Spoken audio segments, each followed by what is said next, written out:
In 49 states, it's just basketball, but this is Indiana. Our two star players, Tyrese Haliburton and Pascal Siakam, put our team on their backs, and they just decided that we were not going to lose this game today. And that MVP is Pascal Siakam. First of all, shout out Indy, man.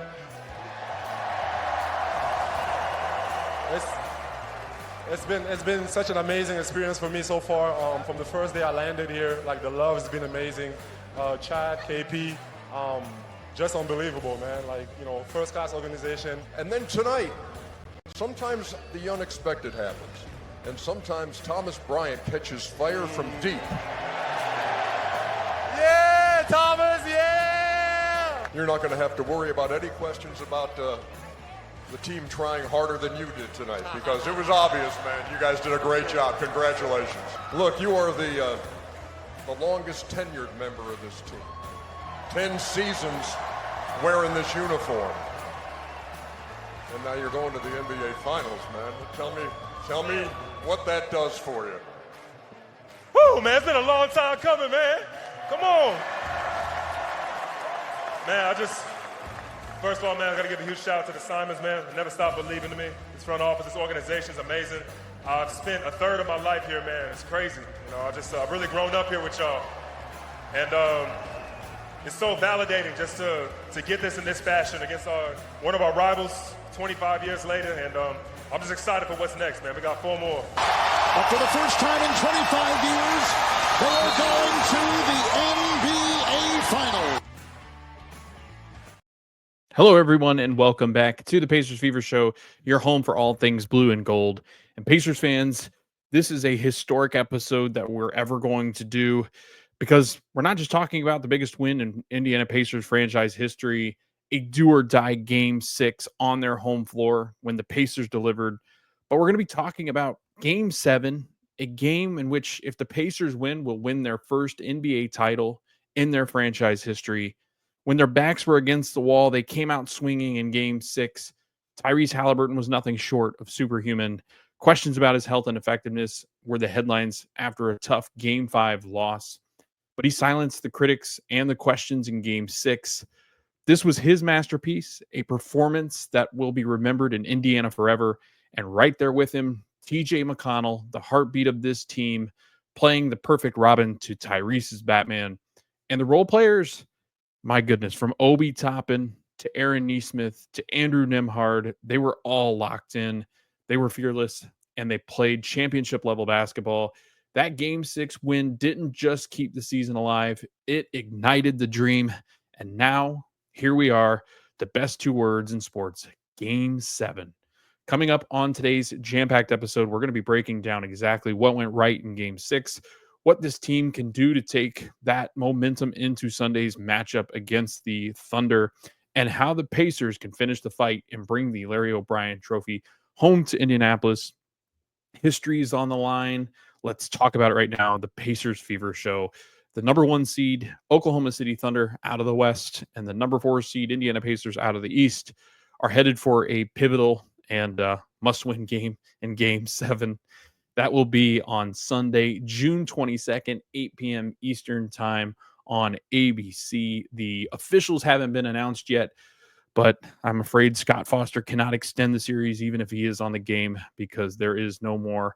This is it. This will be the determining factor in a lot of these guys' stories going forward in their career. You never know if you're going to get back to this spot, right, in the NBA Finals.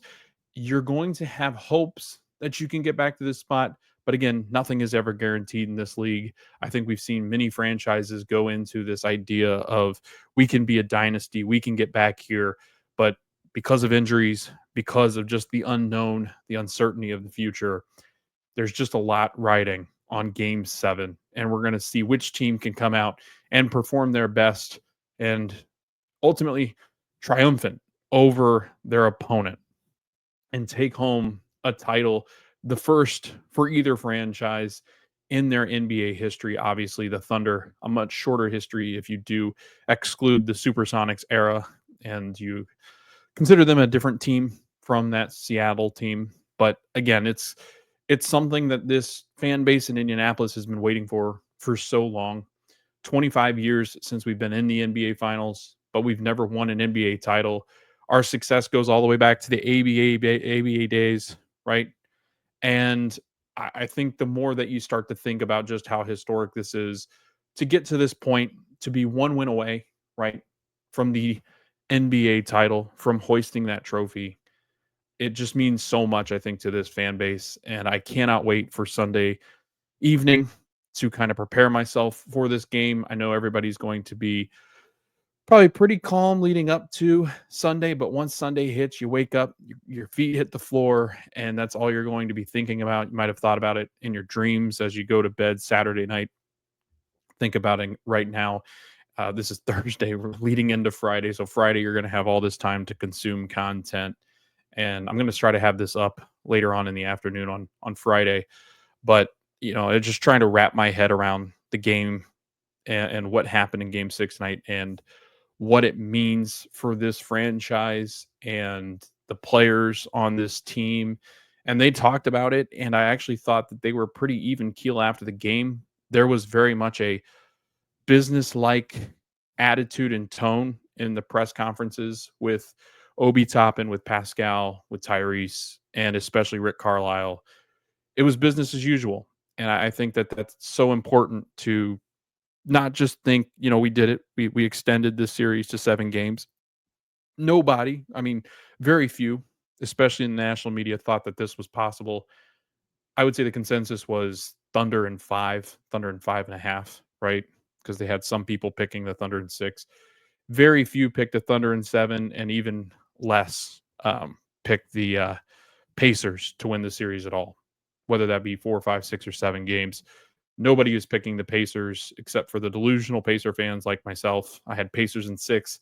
Obviously, that's not going to happen, but they have an opportunity to do something historic in so many ways. And for a team that has been on this ride, a magical journey through the postseason, I thought Mike Breen explained it as well as anybody could. I think talking about it as if it was and I'm in Orlando, so this is very fitting analogy, but that magic carpet ride, right? The ups and the downs, bobbing and weaving in the night, trying to get to your destination with so many obstacles, so many villains trying to throw things your way, like an Aladdin on a magic carpet ride. TJ McConnell, the Abu, to Tyrese's Aladdin. I guess we can make that analogy as well. It just seems that this Pacer team, from the very get-go, we're a team of destiny, and especially in these playoffs, as they've had some of the most memorable moments in a postseason ever. You could look back at all the Tyrese Haliburton shots, the TJ McConnell moments, the Obi Toppin dunks, the Pascal Siakam poster, the Benedict Mathurin 27 points. There's so many magical moments from this postseason that I think will go down in not just Pacers history, but NBA postseason history. And the fact that it's happened all in one postseason, what better way to end it than with a Game 7 and hopefully a Game 7 win for the Indiana Pacers. It's going to be quite the mountain to climb to beat this Thunder team on their home floor behind their home crowd. But I do feel that if there was a team made to do this, it would be these Indiana Pacers. And my initial thoughts after this Game 6 and reading through all of this stuff tonight, we're recording this really late. It just listening to the guys talk about all that this means to them and what a Sunday Game 7 is going to mean for this franchise. I hope we can appreciate just how much this team has cared throughout the season, how much they care about performing in front of their home fans. They went into Game 6 with a lot of people, including myself, just because of the uncertainty around Tyrese Haliburton. I think you had a lot of uncertainty around the fact that calf did not, all the news and through the news cycle throughout the last couple of days had not been good on Ty's calf. But as the game started to approach Game 6, and you start to get word that he went through a pretty intense workout before, the walkthrough just before Game 6, and then you get the Shams tweet of not only is he going to play, but Rick Carlisle and staff said it was actually a very good strength performance as far as just everything they do to test out that calf. He was passing with flying colors and looked great. He used the word, he looked great.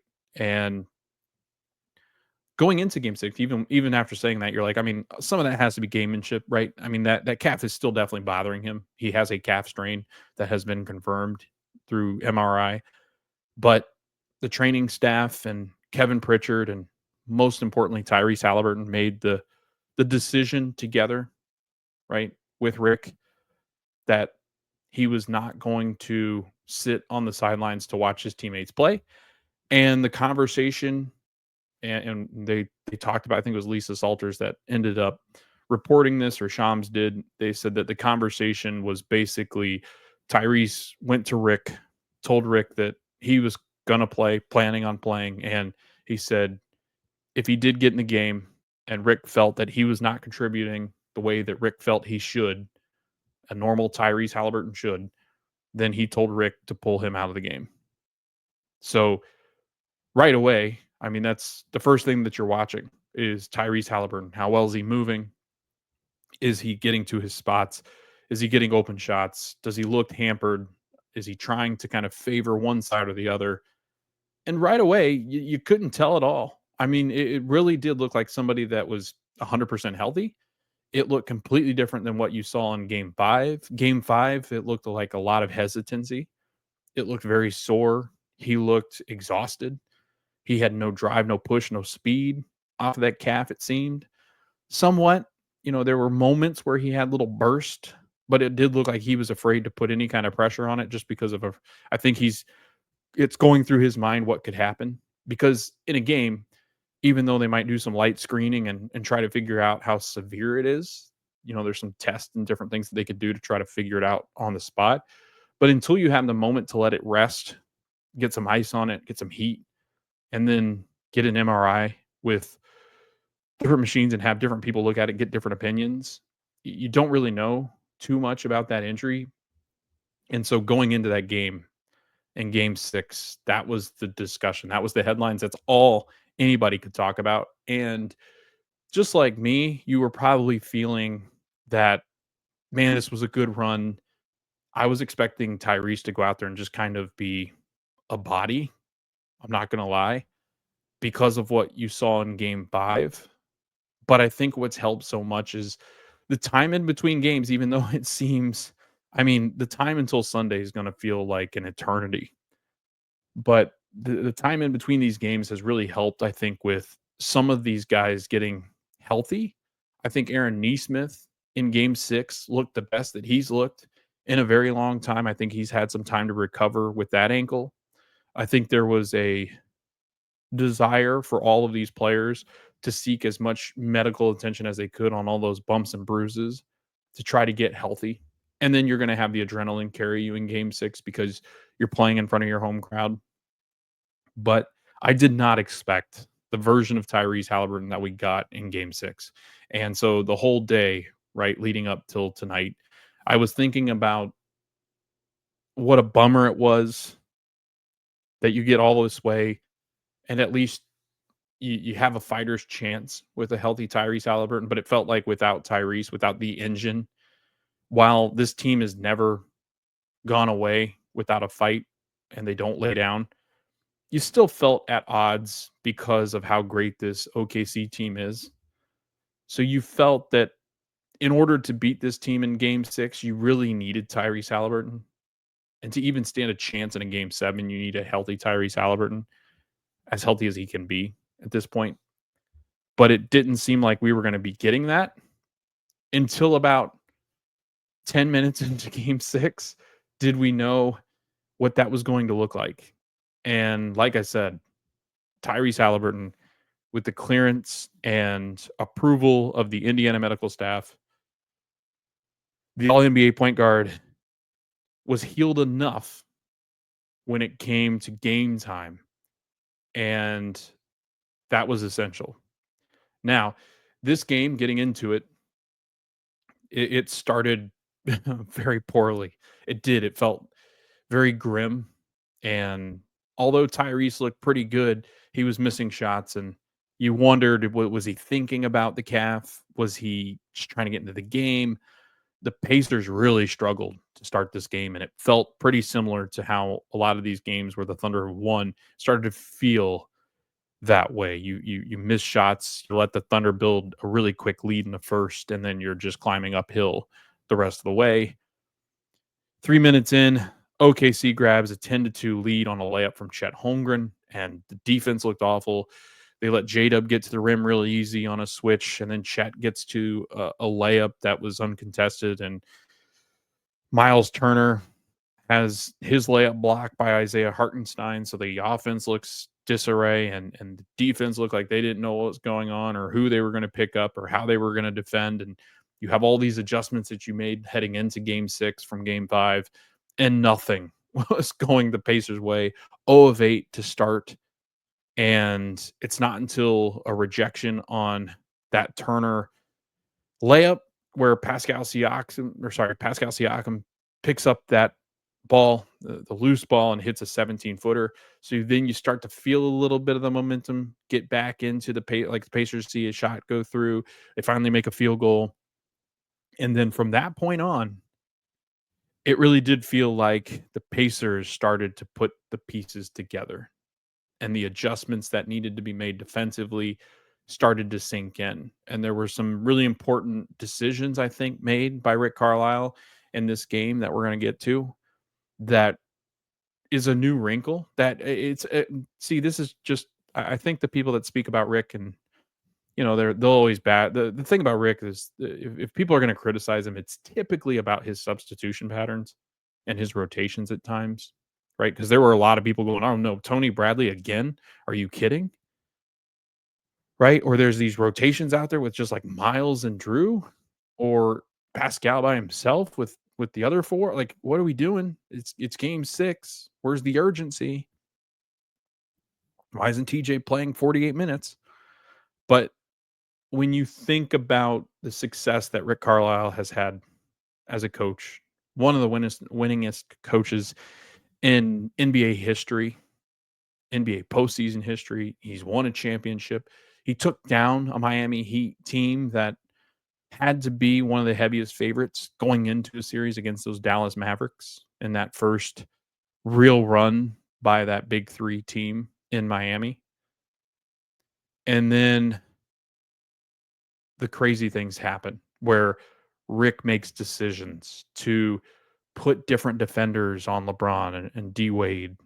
Well, in Game 6 of a series and people always talk about this, right? When do the adjustments really start to slow down? And it's usually right around the Game 5 mark is when you start to see less and less, just because you're accustomed to the teams. But with Dagnall and with Rick, I feel like it's in a chess match every single minute of this series.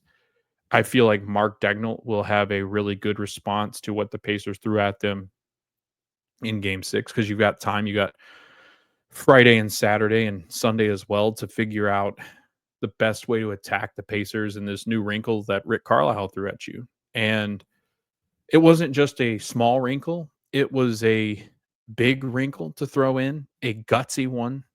And Rick and his staff, credit to them. And like I said, people always want to talk about how bad of a coach Rick is whenever things aren't going well for this Pacer fan base, at least. You have to appreciate, even though there might be some things you disagree with, just how great Rick Carlisle is. And should he win another title on Sunday, he'll be in the conversation of one of the best coaches to ever do it. And the fact that we have Rick at this stage in his career still pushing buttons. And can we also just talk about the fact that he comes from Dallas, where it seemed like Dallas and the players were turning on him. The front office was turning on Rick because he was not able to adjust to this new way of the NBA. He comes over to Indianapolis, and then he has this awakening where he decides, and Rick's what, plus 60 at this point? He decides the later stage of his career, one of the last chapters that he's going to write in his coaching career, he decides that he's going to throw a lot of what he's believed in out the window to adjust to this new Pacers team that's going to go out. And he was adamant about getting Tyrese Haliburton. He wanted somebody like that. He goes out, they seek Tyrese out. They get him. They trade Sabonis. They keep turning around, and then the rest is what's been written.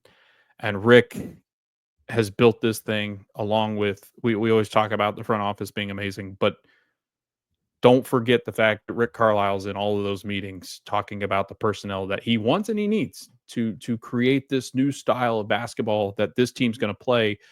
And for a team that, over the last decade had really prided themselves in mostly defensive based teams with a good scorer or two, they kind of shift that idea into let's build a crazy offense and we'll figure out how to get these guys to defend. And last year they were historically one of the worst defenses in the league.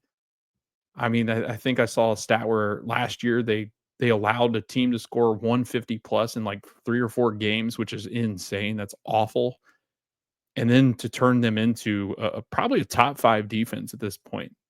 I mean, that's where the Pacers have grown to. Every game, the Pacers get better defensively. And so much of that is Rick Carlisle, Jenny Busick, Matt Weiner, Lloyd Pierce. I mean, these guys are Boyle. I mean, just phenomenal coaches.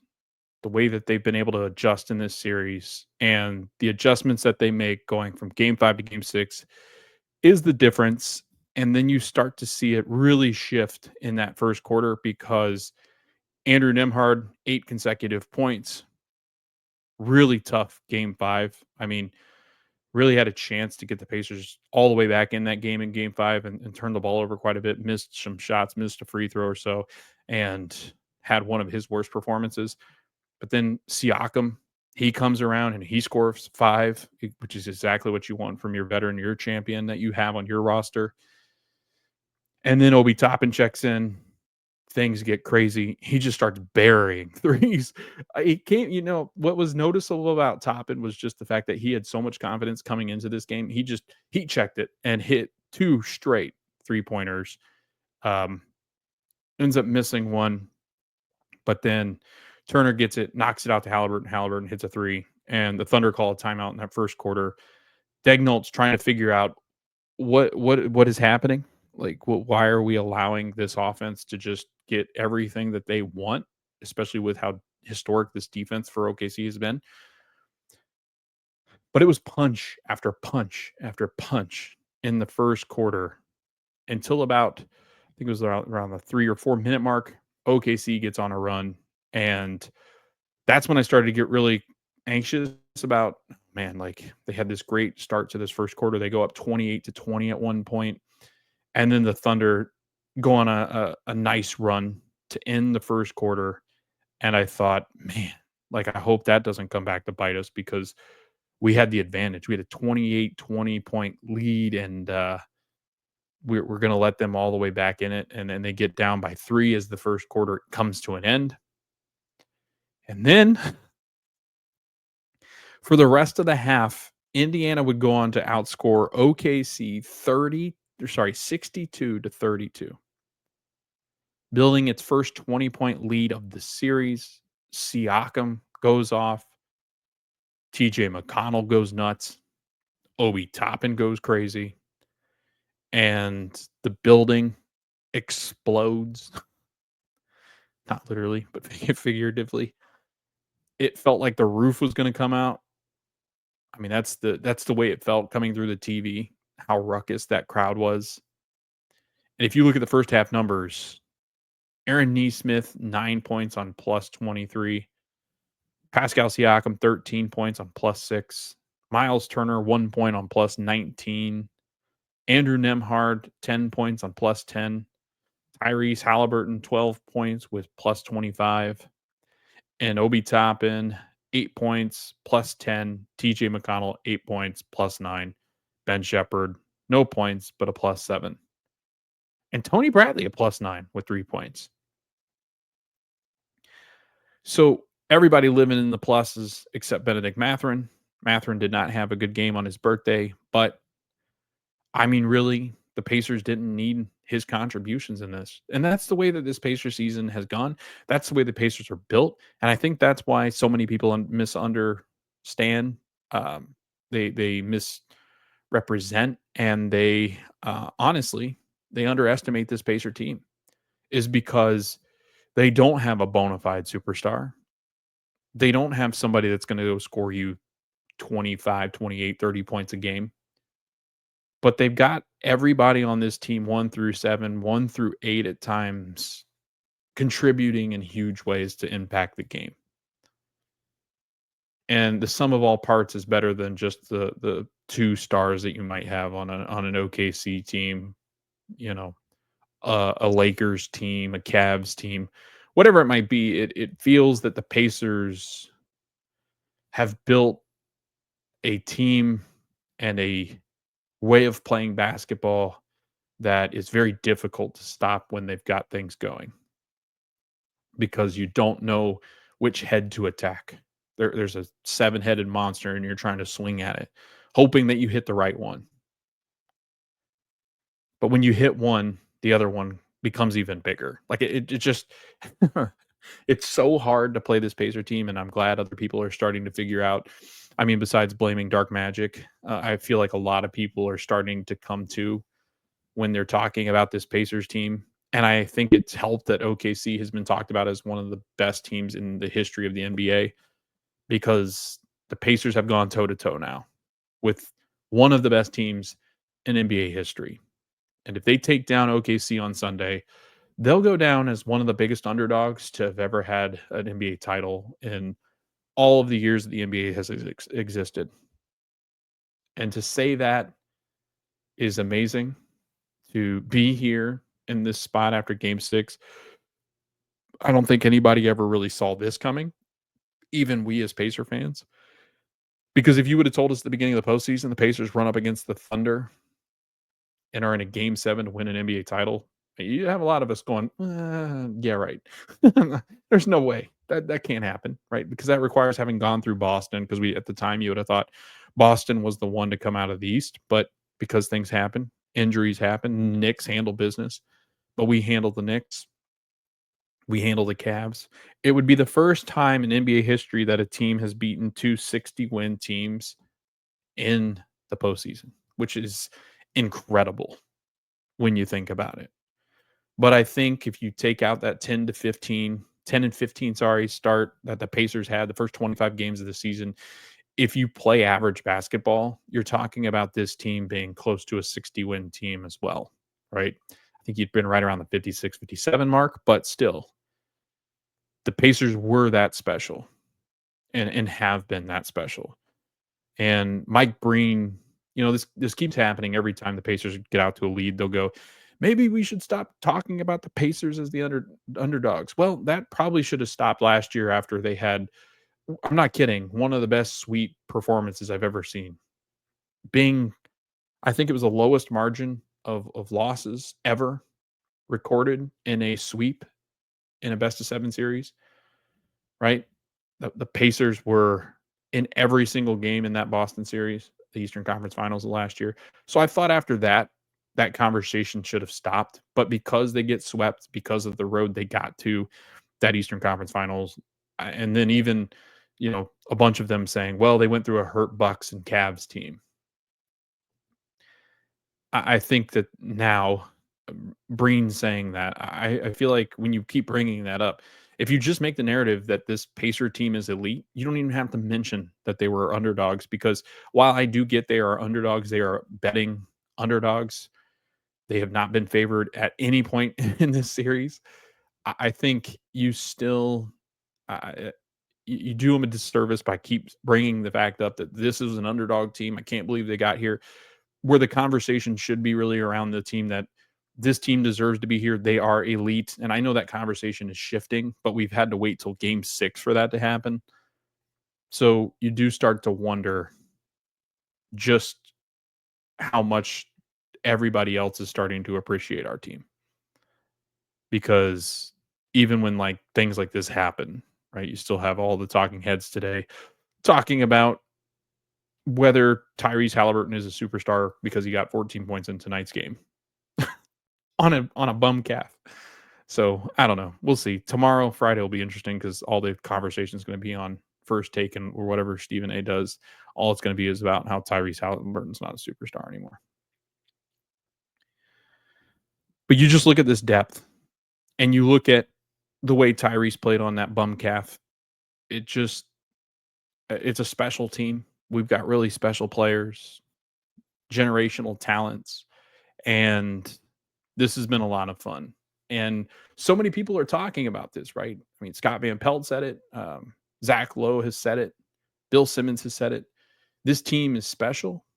They are elite, and you've got some of them talking about it. The ones that know ball understand how good this Pacer team is. And they showed it tonight. A 36-9 run in this game against a team that won 68 regular season games. An Indiana team that was 18 games behind the Thunder. Thunder go 3 of 18 from the field. There was one point in which they were 18 of 21 in the fourth, I believe it was. They had missed 18 of 21.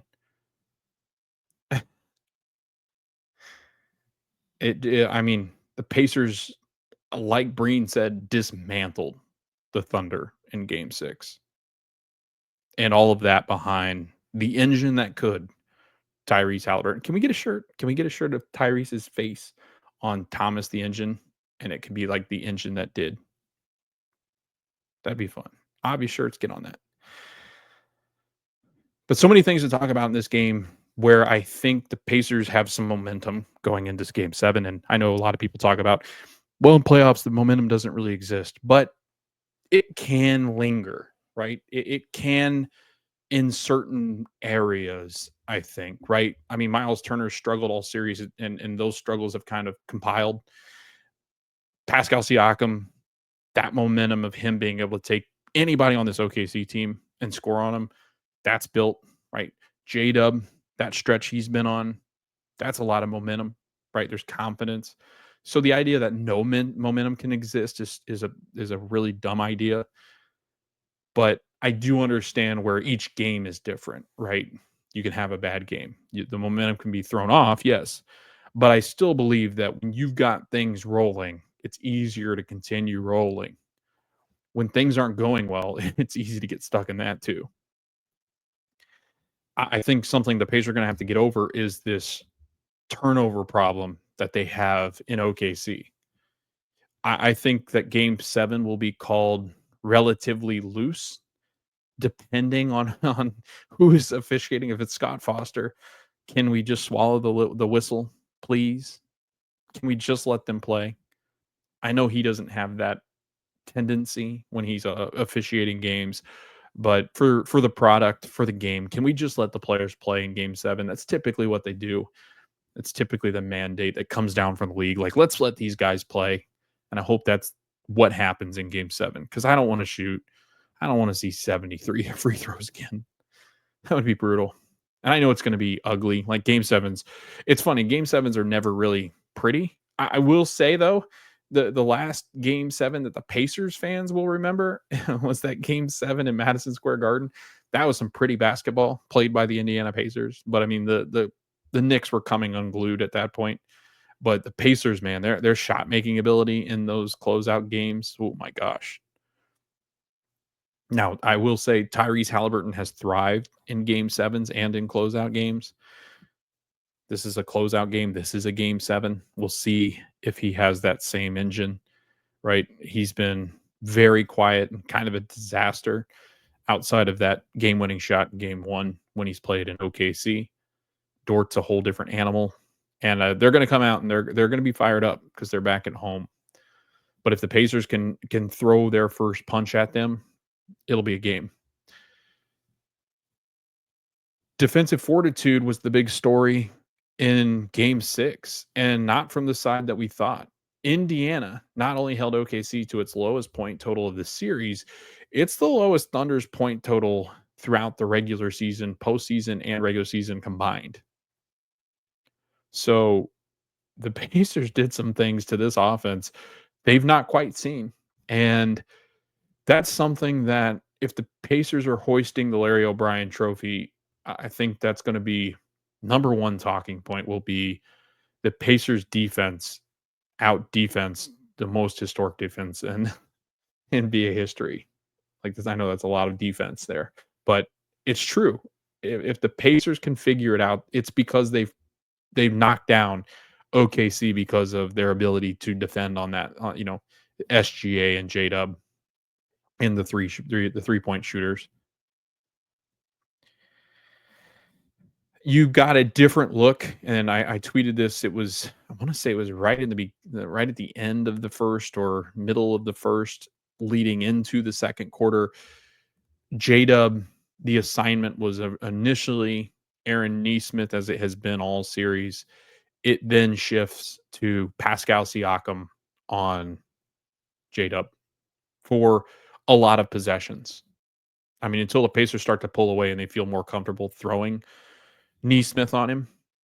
You saw in the tight area, especially in that first quarter, second quarter, beginning of that second quarter, Pascal was the one on J Dub, and because of his length and Pascal's ability to be able to guard the guards at times, you saw a much different J Dub because you've got a wily veteran, a veteran that's been arguably one of the better defenders in the NBA that's probably not been talked about enough. And I think it was Dagnall it was either Dagnall or Thibodeau or somebody the Pacers have played it. I think it was Dagnall talked about the fact that he believes Pascal is more like Draymond Green in the way that he can protect and cover and help cover different players.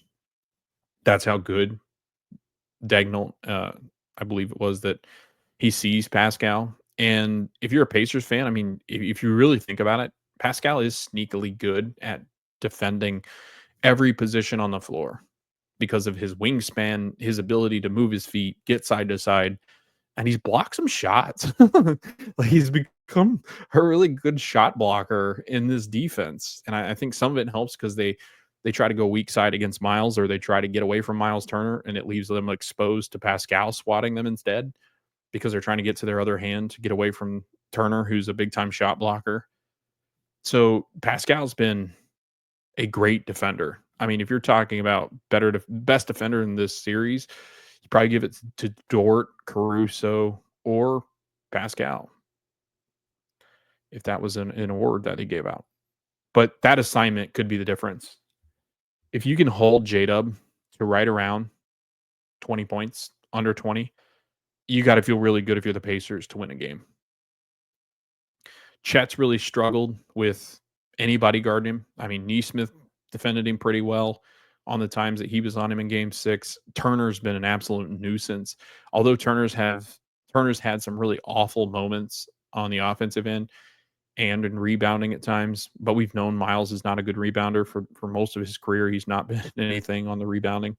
But if you look at all the things, like the reason why Chet is being exposed on the offense is because Miles Turner.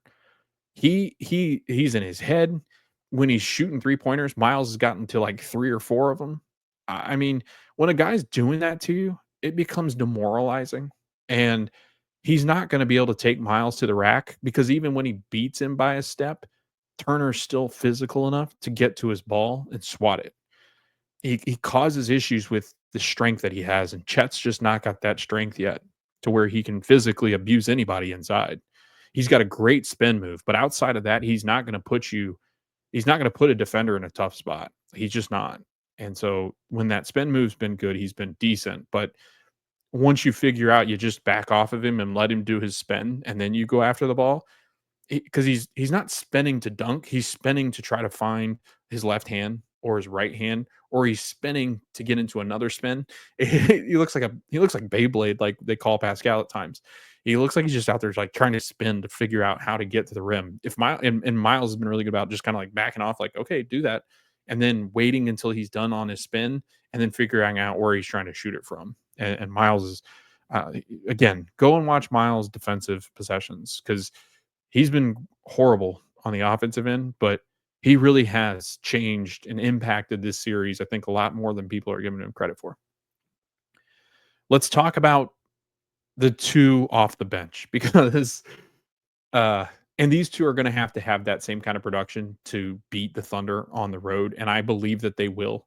See, this is where I think momentum and confidence can carry over, because if you look at the way bench play happens in these NBA finals, the benches have been good for the Pacers, and bench production has been excellent for Indiana because they've had the ability to gain confidence because they've had a ton of success.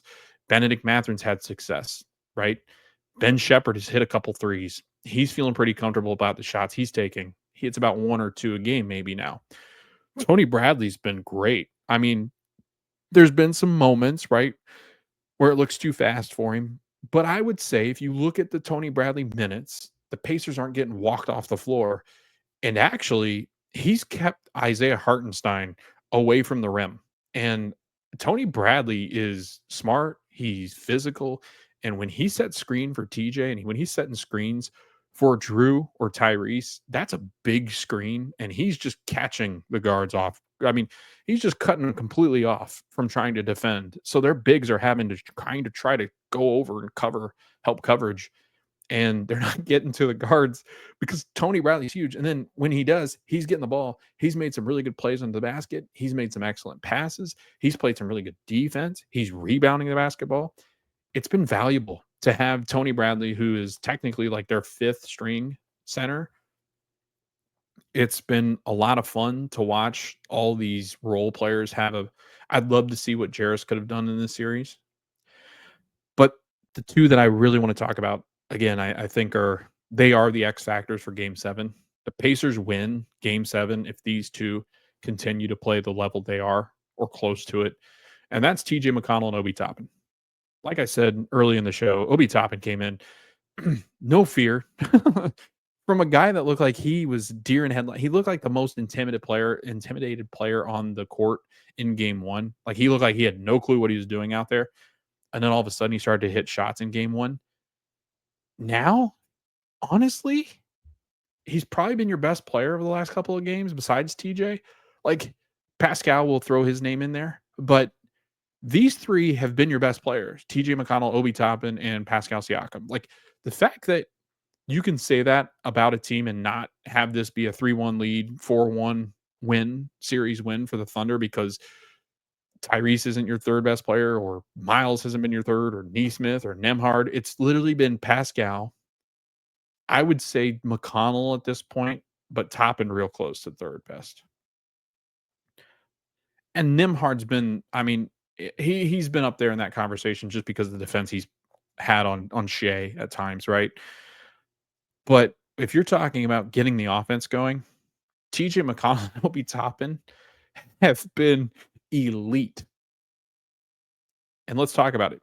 TJ McConnell now holds the NBA record for NBA Finals for most points, assists, rebounds, and steals by a single bench player. He's got 68 points. He's got 28 assists. He's got 19 rebounds, and he's got 14 steals. Obi Toppin, he's the first bench player since 2007, which was Manu Ginobili, with at least 20 points, 5 rebounds, and 2 steals in an NBA Finals game. In Game 6, he had 20 points, 6 boards, 2 steals, and 4 3-pointers made. 2 early on in the game that really ignited that offense, along with TJ McConnell. And then Andrew Nembhard had some very important runs by himself, where I think it was like the 7-point and 8-point runs that he's had. He had the 8 points in the first quarter. He had 7 points in the third when it felt like the Thunder were starting to kind of chip away at the lead. Nembhard, where it kind of got a little dicey, and then Nembhard's like, nope, this isn't happening. And they pushed it all the way back up to 20-point lead.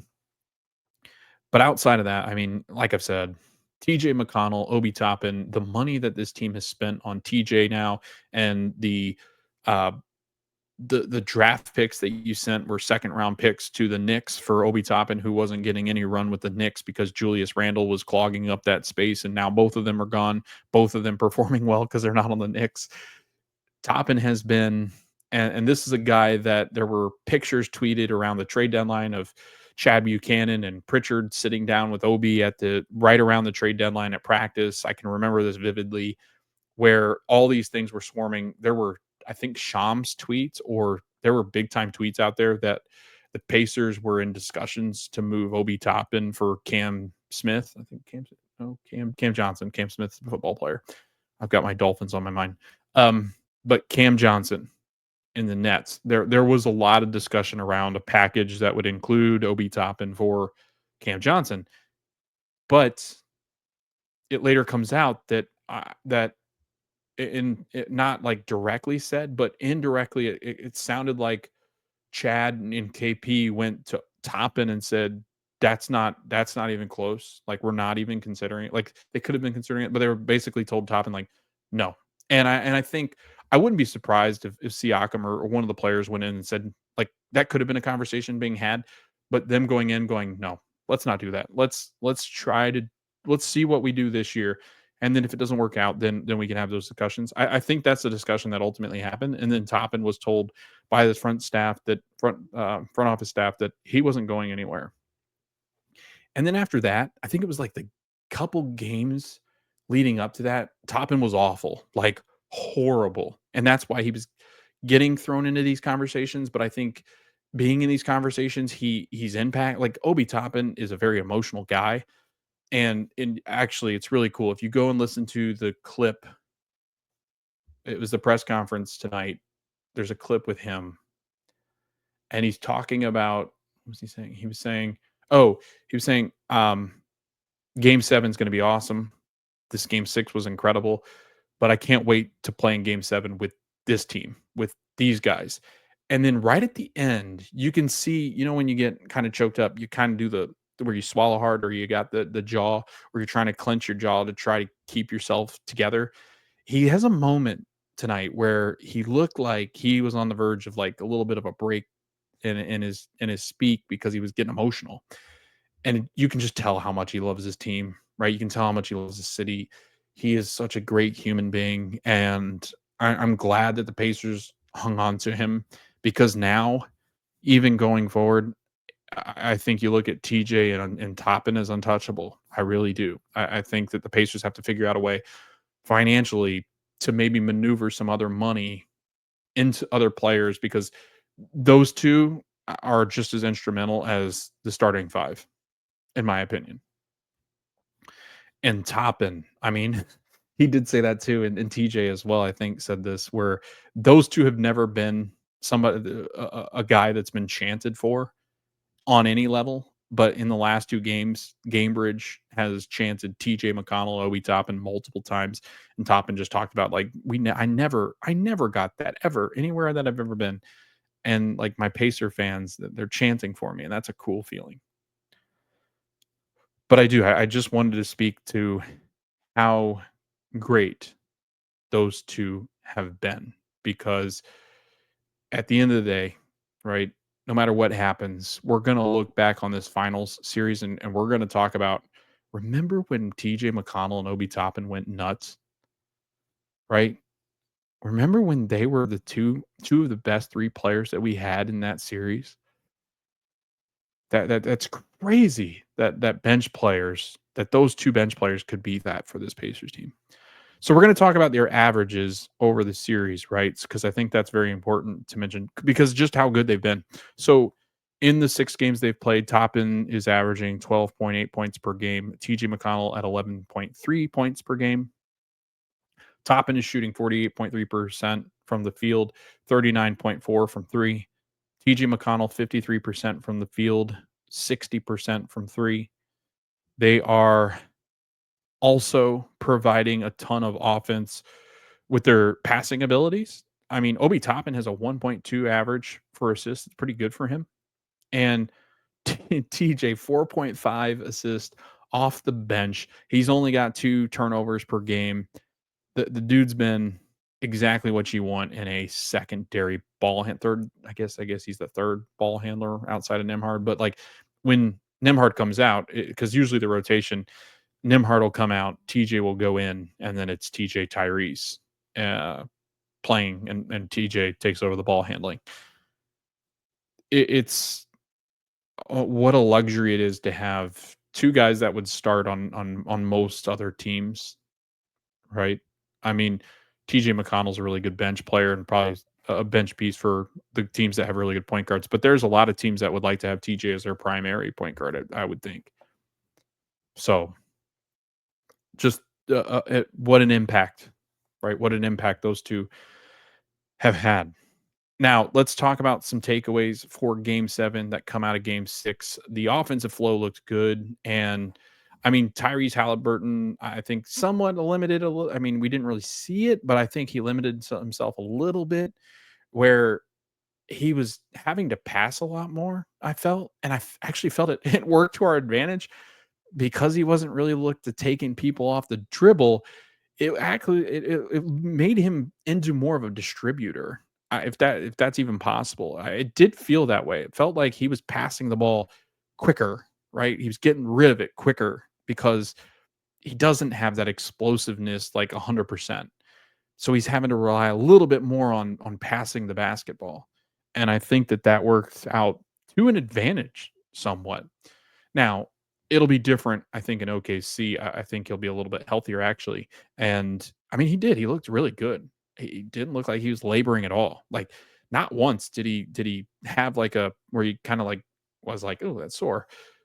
Like he'd go over to the bench and that's when you'd see him working on it. But in the game, he didn't once go to it. Like he didn't once grab it, feel it. I mean, he had the compression sock on, but again, you didn't really see anything like that. And the offense, when he's moving the ball like he was, like throwing the ball ahead to Siakam, throwing the ball ahead to Nembhard or Nesmith, TJ, that just when you're pushing it out like that, when you just get the ball moving, this team is almost impossible to beat. Like when they're moving the basketball like they do, they are almost impossible. It wears teams down. And I think you see that with the Thunder when the Pacers have moved the ball. So that's a takeaway. You got to feel really good about you're moving the basketball really well. Pacers doubling of Shea and J-Dub, they were basically meeting them at the nail. And here's the biggest adjustment, right? We hadn't talked about this yet, but this is where I want to bring this up. The adjustment that they make taking away from game 6 to game 7. Now, I know the Thunder are going to adjust to this because Shea mentioned it directly. And so they must have known this was going on throughout the game because it was mentioned. Because usually they'll have them go, well, I don't really know. I guess we got to figure out in film, and then I can tell you guys later. But they knew this was happening. They must have seen it, and then at halftime talked about it because, and maybe it was in the second half that they really saw this because the Pacers did it the whole game. The Pacers are usually picking up Shea 94 feet and J-Dub 94 feet or Caruso or whoever's handling the ball. Dort handled the ball some in this game. It was really weird. I think they were just trying to attack Tyrese, but they figured out it wasn't working as well as they thought. They were picking up Shea Gilgeous right about half court, not even less. Like the screens would come to screen TJ or whoever it might be. And then once that screen came, Nembhard, TJ, or whoever was guarding SGA at the point would drop way back to the 3-point line. Like, so once that screen came, they saw the screen, they took off kind of like backwards and got to about the 3-point line and let Shea just kind of maneuver around the pick. But then it didn't work because the guy didn't have to switch over. They're letting SGA dribble. Like, I think the adjustment to that, they're going to have to start screening lower, which is usually harder just because there's not as much space. Now, SGA is very good, so we'll see how it works. But like the best way that they can kind of negate that from the Pacers doing that, where when they see a screen coming, they're just dropping coverage and then they're just waiting for SGA to come towards the 3-point line where he's going to start the offense. And the Pacers are like, fine, we'll just drop out. We won't pick you up half or full court. We'll pick you up at the 3-point line. And that's what the Pacers were doing. So then you have like a 4 flat or like 3 flat on the baseline, because if they come up too far, then it's all congested in that space where SGA likes to maneuver. And the more crowded that paint gets, the harder it is for SGA. And then once SGA got to the paint, there were 2 or 3 Pacers swarming. And honestly, unless SGA is going to hit threes, right? Unless he's going to knock down, which he's not really a great 3-point shooter, and he doesn't like to shoot off the dribble as far as threes are concerned. honestly, I'm like, all right, if you're going to try to beat it, if you specifically are going to try to beat us, you're going to shoot 3-pointers. We're not letting you get to that 15 to 20-foot jump shot you like that's a layup. Like, that's not going to happen. So you beat us somewhere else. And that's what the Pacers have done. I mean, their defense, Rick Carlisle, 94 feet. And SGA actually mentions this in his post-game conference tonight. He goes, I didn't know that they were going to do that. I had no idea they were going to do that. I didn't know what to do with that. Like, he pretty much laid it out like, dude, like, that was crazy. I wasn't expecting that. And Daigneault said the same thing. I wasn't expecting that. Like, that's not something, which is wild, like mind blowing to me that, like, that's not something you're considering, because the Pacers have always been about pressuring, even at half court, full court pressure on the ball handler. Like, the Pacers are known for that. So when they weren't doing it, and because TJ has been so effective, now what I will say, I think what the Pacers will do to kind of counter, because SGA is going to try to counter that, Daigneault's going to try to counter that. I think what the Pacers will do, I think in Game 7 you'll see some where all of a sudden they'll just blitz them at full court. Sometimes it'll be random. So I think that's something that Rick has up his sleeve that can really, when you're doing that, I think what you don't realize, if you've not played the game before, or maybe you're learning the game, or maybe you just want to talk about this right now. When you do that defensively, when you blitz after you've been in a half court, full court press, like when you're in a half court press, or you're a 3-point line press, or you drop into a zone, and then all of a sudden you just throw a different defense at them, like, and you just randomly do different things defensively. There's no flow, because you're like, I don't know, are they behind me? Like, where are they? You're trying to figure out, like, if you're doing it randomly, like we used to do this sometimes where we'd full court press, and then all of a sudden coach would call something out, and then we'd be in a half court press. And and if you do that and then you throw it random full court press, the team kind of gets like this, whoa, like, what are you doing? Like, when are you going to throw the full court press? You're always having to look over your shoulders, with TJ being the TJ that he is and stealing inbound passes sometimes. The more random you can get with your pressure, I think it's gonna, what I want to say is, it's gonna cause the Thunder to speed up, because your initial reaction to pressure is to run at it, to try to beat it on the dribble and get up the floor. That's what you try to do with pressure, because one, you got to get across the 8-second line, but you the way you overcompensate for that is you go full speed, and you try, and it speeds guys up, and that plays right into what the Pacers want. So I think that's what, if I'm Rick, I've got a code name, right? I've got a Thunder Blue or Thunder Green or whatever it might be, the hand signal of, now let's go. All right, let's drop back. Now let's go. Now drop back. Alternate, whatever it might be, throwing different looks at them defensively could really speed this game up. And that is not what the Thunder want to do, because while they will say the Thunder do like to play with pace, they don't play like the pace that the Pacers do. And that's been the Pacers' strength throughout every single series, is no matter how good that other team is in their pace, there's not a pace that looks like what the Pacers do, because it's fast and it moves and it's very fluid and it's random. That's a difficult thing to try to defend. And the OKC defense is only good, right? Only good when it can set. It is not good when it cannot set, because if you look at their numbers on the road, and you look at the pace, and you look at the numbers that they've allowed as far as scoring, and it's usually because you don't play as well defensively with that much intensity on the road as far as your home floor. That's it. The Pacers can go to a different level. Now, OKC's been able to set their defense, and it's changed the game in Oklahoma City. But if the Pacers get out and just run at them and hang on to the basketball, they've got a really good chance in Game 7. So another takeaway, again, like I said, those doubles happen because the Pacers pressure pushes J-Dub or Shea to the baseline or the dunker spot, and then they just got surrounded, or right at the free throw line. A lot of times what you saw too is the person being screened. So, like, for instance, Nembhard was being screened often because Nembhard was the primary defender on Shea. He would get screened, Hartenstein usually, He gets screened. Turner would push SGA sideline because that's what you do with a really good scorer is you don't let them hang around in the middle of the court. You want them on the sideline. You want them to push them towards the sideline because there's nowhere to go. Where are you going to create offense out of that? Then you're only forced to go back left and say, well, oh shoot, like I can't go that way because now Nembhard's there.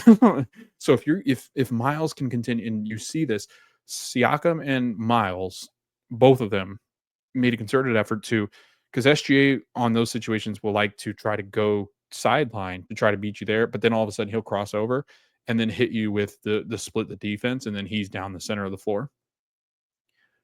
Turner took the pick and right from the get-go wasn't letting them split the defender there, like Nembhard or Turner. They weren't letting them split. So then it was forcing SGA out, and then Turner would just take his body and then position it to where if you want to run that way, go ahead, run towards the sideline. But we're not going to let you run at the three-point line. We're going to make you run laterally. And they did it almost every time. They did the exact same thing with J-Dub too, because J-Dub wants to get to those two want to get to the exact same spots. It's that elbow down where they're most effective. Like in the paint, they are elbows. I mean, you can take the paint and draw that square just a step or two outside of it. Those are the spots where those two live. If you can eliminate that, they're going to have a hard time. And even if they're scoring, you're making it difficult, and then they're trying to create for other players.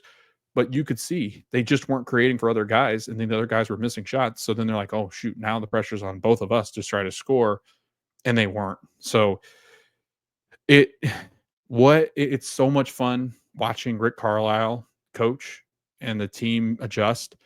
It's almost like sicko stuff where you're watching it. You're like, this is crazy. Like the amount of chess that these two have been playing, the coaches, has been phenomenal. Pacers were great with the basketball and on the boards. This has been a big thing, and this will be another key to the game when we talk about Game 7 is possession battles. And when you're talking about possession, you're talking about turnovers, you're talking about the second chance points that the teams are getting and rebounding. The Pacers were great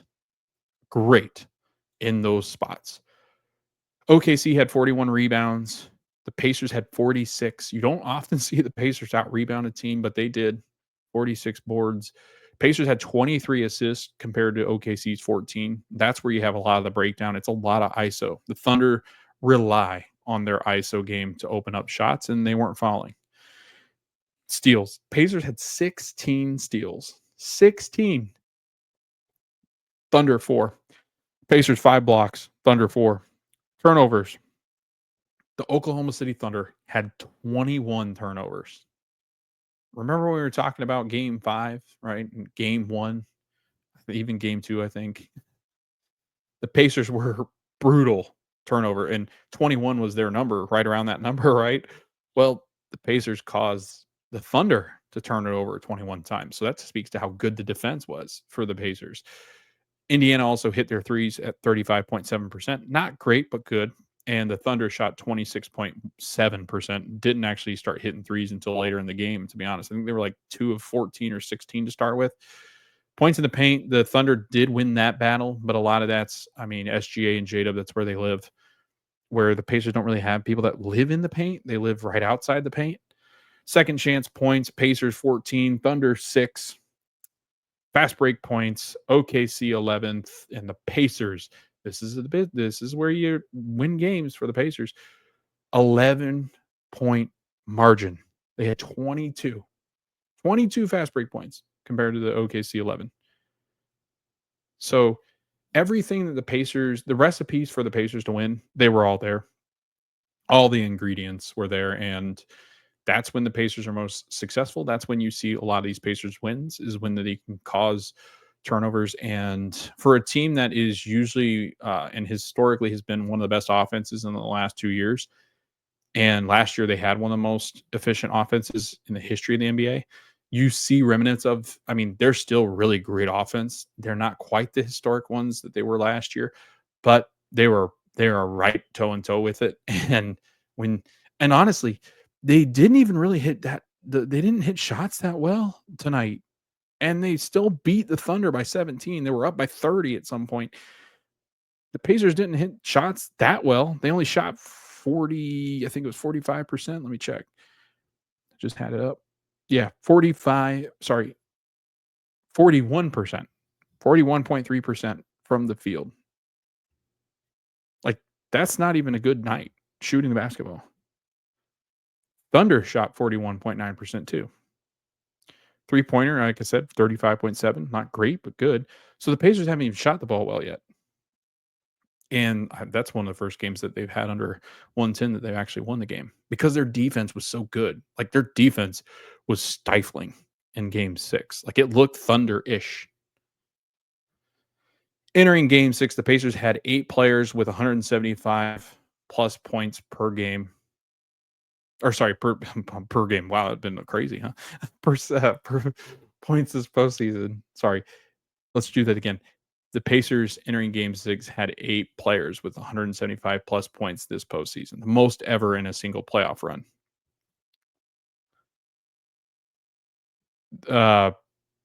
Assist. So they've had 106 or 816 points from the reserves. That's crazy. Their assists, they've had the most assists in NBA history. They're up there with some of the better teams with assists. I think they're like top 5 or 6 with the team assist. Only other 2 teams that have scored more bench points in a single postseason, 2014 champion Spurs, and then the Showtime 1984 Lakers.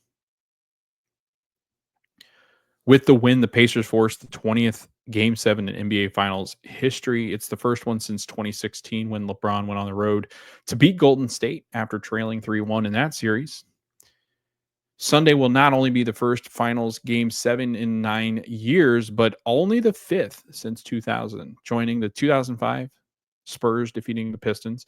2010, Lakers defeated the Celtics. 2013, the Heat defeated the Spurs. And 2016, the Cavs defeated the Warriors. Home teams, this is not a good sign for the Pacers. Home teams are 15-4 in Finals Game 7s, which is lower than OKC's winning percentage this year. So there's that, I guess. The away team, the 4 away teams that have won Game 7, the 1969 Celtics, 1974 Celtics, 1978 Bullets, and the 2016 Cavs. They all represented the East, and just like the 2025 Pacers, that's a good sign, I guess. They're all Eastern Conference teams. Now, talking about Game 7 preview, what do the Pacers need to do to bring home their first NBA title? And key number 1 has got to be quarter number 1, right? Start strong. The Thunder in the games where they've played in Oklahoma City, Game 1, the Thunder led by 9 after the first quarter. In Game 2, OKC led by 6 after the first quarter. And in Game 5, the Thunder led by 10 after the first quarter. Every single time the Pacers have been in Oklahoma City, it has been a uphill climb and improbable ones where they've almost beaten OKC twice there. I would say Game 5, they were close to throwing that on its head. Game 2 was awful. Like, they weren't ever going to win that game. Game 1, they did throw on their head. And so the Pacers have that. To win a game in OKC again is going to be almost impossible. I mean, it really is. Like, if you're speaking to just the stats, the trends, the Pacers, once again, are going to have to be historic to derail this Thunder team at home, because honestly, it's been the Thunder's defense at home. It's never really been that offense as much. Like, I guess you could argue that Game 5, they really turned it on. I guess Game 2 too, but Game 5 is when I really started to see, like, okay, like that's a good offense that turned it on at the right time and didn't allow the Pacers to get all the way back in it. But it's really been the defense. The defense has been what's caused the Pacers all sorts of issues when you talk about these games. And you look at the stats from those games when you talk about the turnover battle. And again, that's going to be one of the keys to the game is possession. the Pacers, I think, will be fine rebounding the basketball. They usually have been against this Thunder team. They're usually okay. I think in the rebounding battle, it's been the turnovers. Like the turnovers have been a disaster for Indiana when they've gone to OKC. And to be fair, like if they hold on to the basketball in some of those games, they're in those games. Like they could win those games. That's how bad it's been. Like how great OKC defense has been turning them over. But let's talk about just what those numbers look like. So in game 1, that's when the Pacers had an historic game when it came to turnovers. Pacers turned the ball over 19 times in the first half, 24 times total in game 1. When you look at game 2, the Thunder were really good defensively in that game as well. Pacers only got to 107, Thunder 123 in that one. Pacers turned the ball over 15 times, which was better than game 1, but not great. And then in game 5, if you look at the turnovers, they were a big difference in this one as well, as the Pacers turned it over 22 times and the Thunder capitalized that game on turnovers, because in the first 2 games at Oklahoma City, they were struggling to turn turnovers into points. They did better in game 2, but they didn't have as many turnovers. Pacers didn't. But game 5, that was probably the best game that the Thunder have played all series. So they're kind of riding off that high. I will say that's where some momentum might be, is they've played really well at home this year. They've been almost impossible to beat at home this year. So that's why I say that the Pacers have a very tall task to steal game 7. However, that being said, game 7s bring a whole different monster. There's a lot of nerves. There's pressure. One guy having a really bad game can dethrone everything that you've worked for. So if Tyrese has a bad game, that could spell the end for the Pacers. If SGA has a pretty average game, that could hurt. J-Dub doesn't show up, that could hurt. If Pascal's not good, that could take you down. So it really does. I mean, you've got to have all your players starring in their roles in a game 7. And so that'll be what the Pacers hope to do when they head into OKC on Sunday, is to have their players starring in their roles. So I want to take you into a couple things as we look ahead to game 7, and their defense. The Pacers defense leads to offense. They've been really good about turning their defense into really good possessions offensively. And when they're turning the Thunder over, the Pacers are hard to stop because they're getting points off of those turnovers. I mean, you're talking about a team that can score 15 to 20 points off of turnovers because their fast break are so good. They've really had a hard time beating this Thunder team when they haven't been able to get them out and running, and they haven't turned them over. So that's going to be something that they're going to have to try to do to the Thunder. And the Thunder will turn the ball over. Like we've seen that the Pacers pressure has been able to turn the ball over, to get the ball from the Thunder, just not at the crazy rate that the Thunder have been getting it from the Pacers when they've played on their home floor. I did want to talk about first the teams as far as defense are concerned. When the Pacers have been on the road against these Thunder in the finals, I want to talk about their defense. So I'm trying to pull their stats up now because it's the one thing I didn't have pulled up. But again, I think it's important to talk about how this team has performed in OKC when you talk about their defense. So just 1 second as I try to filter. These filters can be very difficult at times to kind of navigate on NBA.com, but they are good. I will say it's a good website. So the defensive rating for the Pacers in OKC, 110.5. I mean, right around 110 is what the Thunder have been doing to them. And it's been, again, like that's been really tough. The Pacers have to be better defensively if they're going to win that game in OKC on Sunday. They've got to put pressure on them. They've got to have guys miss some shots. I mean, that's really what it comes down. If Aaron Wiggins is going to go out there and score 12 points off of 3 or 4 shooting from 3 or whatever it might be, or if, J-Dub has a 5 or 6 night, like that's going to be tough to try to overcome. But if the Pacers can continue to make them look pedestrian when it comes to shooting threes, which they've been really good at shooting threes on their home floor, then that's going to be a big difference if the Pacers can do what they need to do defensively to try to knock down this decent offense when they've been at home.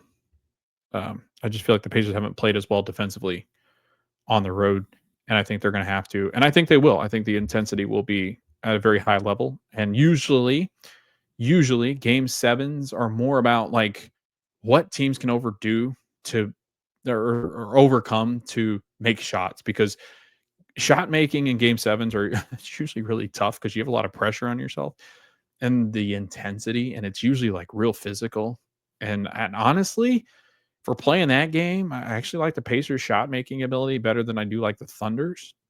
So we'll see, right? I mean, like I said, Aaron Wiggins could hit 3 or 4, and Caruso 3 or 4, and Dort 4 or 5 off when he hits the ceiling with his shot, and then that'll be the death sentence for the Pacers. But again, I've got some pretty good confidence that the Pacers are going to rebound well. I think not great, but like I don't think rebounds are really going to be the difference. I think it's going to be the turnovers. I really do. So we'll see what the Pacers can do there. Points in the paint too, like that usually kills the Pacers in games that they've lost. Like keep it somewhat close. Like I get they're not a big points in the paint team, but try to limit OKC's ability to get to. I mean, J-Dub I think is going to be a big X factor. If I had to pick an X factor for them, it'd be J-Dub. Pacers, I'm going to go with Tyrese with just how effective he has or hasn't been in these games in OKC.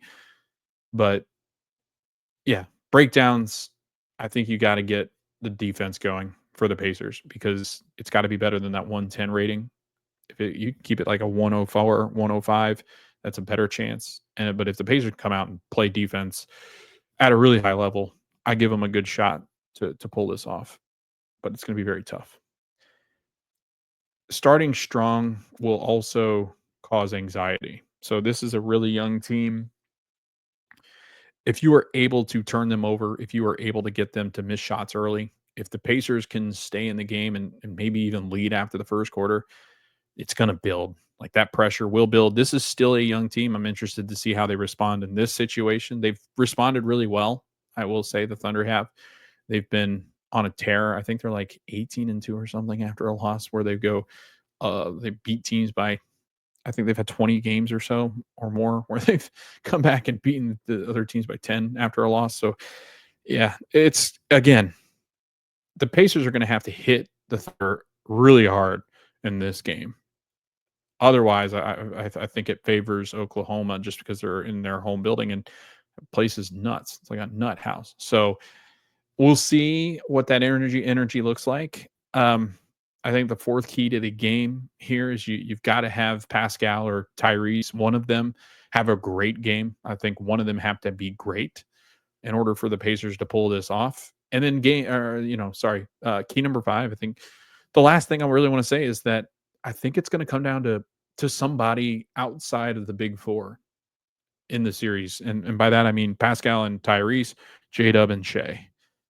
Somebody outside of those four are going to have a great game. And that's usually how it goes with the finals is somebody comes out of the woodwork, and maybe not out of the woodworks, but somebody in game 7 shows up that ultimately lifts that team over the other. And that could be a TJ McConnell. It could be an Alex Caruso, Lou Dort, it could be Toppin. I mean, those are guys that you're going to look at to say Aaron Wiggins. I mean, he's been really good shooting the basketball at home. Those are the kind of guys I think you're going to have to worry about, right? Can Miles Turner hit 3 threes? Like, I don't know if he shoots that many because he's been really cold, but if he can play well defensively, I think that's a body you're going to have out there. And then, that's going to affect rotations. This is going to be throw it out, throw it all on the line, see what happens. You're going to see probably some really desperate things at points of this game. Some good shots, some really bad shots. I think you're going to see some nerves. I think you'll see moments of despair. I think you'll see moments of triumph. Like these game 7s can be very interesting. And there's been some game 7s that have been blowouts because of a team not showing up. But we'll see what happens. I mean, I couldn't tell you. I couldn't tell you in game 7. Like I can't even predict it. I don't know. These things are so unpredictable. I mean, obviously I think you lean towards the Thunder because it's on their home floor, but that's really it. That's really it. And honestly, it's because their defense becomes elite on their home floor. That's really what it comes down to. Can their defense be that crazy good defense, or will they let the Pacers play with them? And so that's 2 collisions of totally different styles coming down the track. And it's game 7. So we will be doing, I think we're going to do like a little bit of a hype me up episode on Sunday morning at some point, probably around 10 or 11 a.m. And then I'll upload it. But basically, it'll be just kind of my final thoughts. We'll talk about some of the media stuff and whatever happened Friday, Saturday, leading up to the game. If there's anything to discuss, we'll catch up on that Sunday, but it'll probably be in a shorter episode. And we'll try to go live and see if anybody joins. If not, then I'll just upload it as a regular episode. But it'll be a final, here's what the Pacers have to do. Here's what I see. Here's some things that we can watch for in this game as we learn more and more about what's coming. But other than that, I think we've pretty much beaten the drum to death. And this has been so much fun. This has been easily the best Pacer season that's ever been in the NBA. Far and away better than any other season. I think even that 2000 run with the Lakers. We feel like we've got a chance here, right? We feel like we got a chance to win a title. And that's really exciting. There's nothing more that you could hope for than have one game left to determine whether you're an NBA champion or not. The stories will be written, these players' legacies, some of them will be hinging on this performance. And again, it can haunt people. It can, disrupt things. It can propel you forward. It can make you hungrier. It really just depends on how these teams respond. I feel like the Pacers, even if they lost this, it'd be more like, all right, let's get back here. You never know if you're going to get back here. You never know the health of people. And we hope that Tyrese stays healthy in game 7. And let's just play a really good, fun game 7. And hopefully we're talking after the game about a Pacers title. But, we might be talking the next day about a Pacers loss and what that means.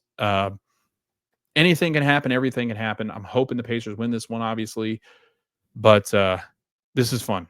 I can't believe we're getting all the way almost to July and the Pacers are literally going to play a game in the same week that they're going to. Well, they're not going to, but there's going to be an NBA draft coming up next week. So lots to talk about. There's some crazy trade things happening. Like I mentioned last show, the Pacers got rid of their first round pick this season and are preparing themselves in case things don't go well, or they might even prepare themselves even if things go well to kind of tool up the bench or maybe the starting lineup a little bit. So sorry. We're going to see what happens. Thanks for watching. Thanks for listening. Again, we're over on YouTube at the Pacers Fever Show. Anywhere you can find your podcast, audio version, you can find us there. Make sure to give us 5 stars if you can. Rate the show, share, like, subscribe over on YouTube. It helps people find us. If you're interested in joining as a co-host, shoot me a message for the Pacers side or the Fever side or both. Again, I'm looking for somebody to co-host with me, or if you want a guest star, that's totally fine as well. Just looking forward to talking with somebody else on the show eventually in the future. I think as the year goes on with the Fever, we'll try to get some more people on here that cover the team, but also in the off season, we'll get some Pacer people on here too and get their opinions and try to introduce some new guests to the show or guests that you're hearing on other shows because there's so many good people out there covering the Fever and the Pacers. So let's do it. Game 7. We'll see you guys on Sunday morning as we will pre-game that game on Sunday night. Again, that's at 8 p.m. Eastern time on ABC. That's June 22nd, Sunday, 8 p.m. Eastern time on ABC. Game 7 of the NBA Finals. The Indiana Pacers just one win away from an NBA title.